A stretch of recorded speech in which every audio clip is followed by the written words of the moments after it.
الحر الفظيع اللي احنا بقينا فيه. درجة حرارة يعني لا تحتمل، ومش عارفين هنعمل ايه في شهر 8 والله. بس عامة مشكلة بقى الحر ومرضى الضغط ومرضى الكلى. الحر في الناس العادي خالص المفروض ان ضغطهم بيوطى لأسباب كتيرة أوي. حرارة المفروض ان الأوعية الدموية هتتمدد وهتوسع فالضغط يقل. ده بيحصل مع بعض الناس.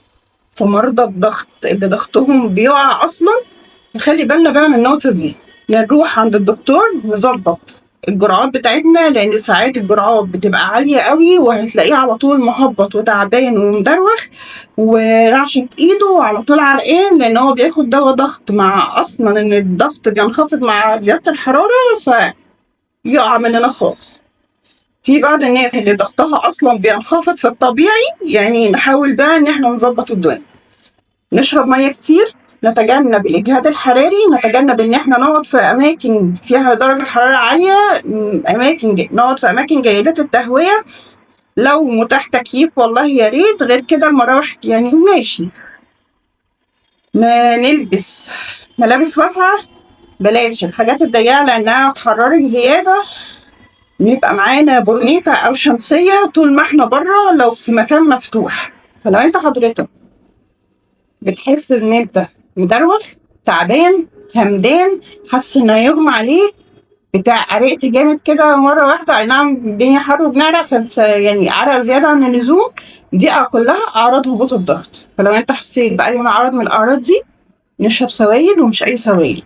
حته ان انا اخد ميه صافيه ممكن يفي بالغرض مؤقتا، انما مش ده الصح.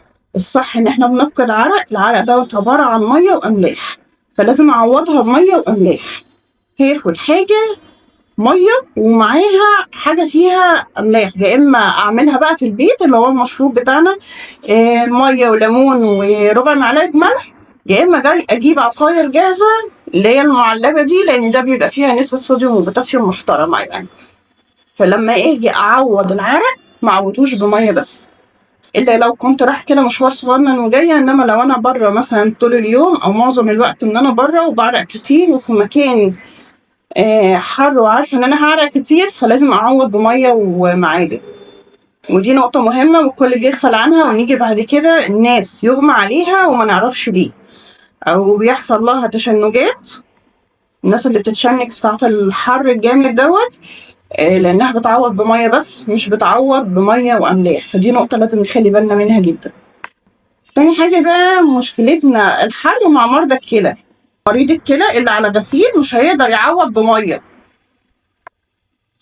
لان احنا يعني بنبقى محدودين شويه في كميه الميه اللي بتتشرب، وطبعا مش هنقدر نعوض بميه واملاح لان ما ينفعش ان احنا ندي صوديوم وبوتاسيوم لمريض كلى. فنخلي بالنا ان احنا من حته الميه دي، وهنتكلم فيها بعد كده بقى بالتفصيل.